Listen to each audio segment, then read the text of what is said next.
Ассалаумағалейкум, қазақ елі. Тараздан бағана хабарласып жатыр маған. Видеолар жіберіп жатыр. Бұны салғым да келмейді. Мародерство басталды. Не то что машина тонау тағы, үйлерді тонап жатыр. Жаңа бір кісі звондайды, жылап тұрып. Ардаға менің үйім тонап кетті, тонаса, жай ғана тонаса ғой дейді. Үйдің бүкіл заттарын бәрі сындырып кеткен. Не деген адам деймін да, не деген оңбағандар, соны әйел адам жасап жатқан жоқ, еркектер жасап жатыр, қазақтар.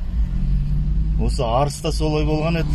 Бір жігіттер айтқан еді, сондай страшно болды. Мен сенгім келген жоқ. Осы жол мен көріп отырмын да, қатты жыным келіп отыр. Не деген қазақтар? Міне осы біздің пиғылымыз, ағайын. Міне осы біздің пиғылымыз.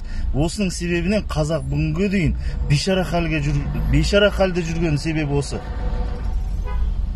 Бейшара халде жүрген себебі осы, ағайын, біздің. Қазір міне елімізге күн туған кезде осындай нәрсе жасайды. Сол қазақтың жігіттері соны жасап жатыр бәрін. Алла сақтасын.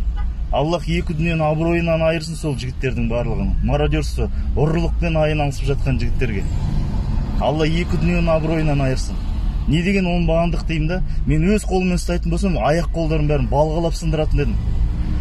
Мен қазір мына правоохранительный органдардан сұранарым, әкесін тандыңдар сол кісілердің, ұстап алсаңдар. Жігіттер, айналып кетейін сол жақтың Тараздың жігіттер, сол жігіттер, ұрлап жатқан жігіттер ұстасаңдар, кәдімде аяқ қолын балғалап тұрып барып ДВД-ға апарыңыздаршы. Сосын сот органдарына мен сұрайтыным, соларда кәдімгідей соттаңыздаршы. Высшая мера наказания, білмеймін, 10-15 жыл беріңіздер соларға. Не деген оңбағандық деймін, адамдарға соншалықты ел күн туған кезде, қиналып жатқан кезде, біз мына жерде сбор тағы да басқа жасаймыз деп, соншама әбігер салып жатқан кезде аналар бар, тонап жатқаннан мен таң қалам да. Қазір міне көріп, мен кәдімгі жүрегім, білмеймін, дүрсілдеп, денем бәрі діріліп кетті ана видеоларды көрген кезде. Не деген оңбағандық деймін да, соншама немене дүние қоңыздық деймін. Не болды сендерге, жігіттер, осыны көріп жатсаңыздар, кішкене ойлансаңдаршы мынаны. Мен сөзім жоқ бар ғой. Осы міне біздің түбімізге жететін осы нәрсе.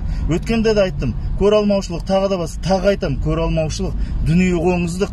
Осының бәрі, осының біреудің балалары ғой ол. Сол тәрбие көрмеген, әкесінің, шешесінің тәрбиесін көрмеген оңбағандар соның бәрін жасап жатқан. Сол Тараздың ішінен сондай шығып жатқаннан мен жүрегім ауырады да. Мықты Тараздың жігіттері бар ғой. Қай жақтан шығып жатыр, қай жақтан келіп жатыр, мен таң қаламын мен сондайлар.